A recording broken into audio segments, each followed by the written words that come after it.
Back side में U shape गला लगाना है, तो उसके लिए हम बुकरम से गला कैसे निकालेंगे अभी आप ये देखिए। तो ये हमने बुकरम को ले लिया, ये हमारी 8 इंच चौड़ाई की बुकरम है, इसको फोल्ड कर लेंगे, फोल्ड करके हमारी 4 इंच हो जाएगी। अब हमें यहाँ से 8 इंच का निशान लेना है, ये हो गया, और आधा इंच इसमें नीचे छोड़ना है। ये हमारा यहाँ से 2.5 इंच और 2.5 यहाँ पे, तो ये फिर हमने दोनों को मिला दिया। ये हमारा 8 इंच स्क्वायर में तैयार है। अब इसमें हमें यू शेप डालनी है, तो इसको हम यहाँ पे 1 इंच का निशान डाल देंगे और उसके बाद इसमें हम गोलाई डाल देंगे। ये हमारा यू शेप तैयार है। इसकी हम कटिंग कर लेते हैं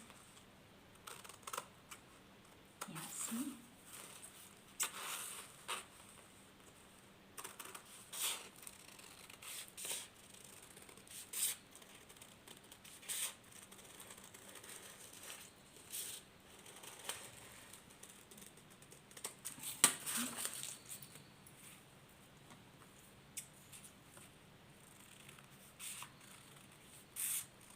ये हम पट्टी की चौड़ाई ज़्यादा नहीं रखनी है, बस आधा इंच से थोड़ी सी बात, 1.25 इंच के आसपास।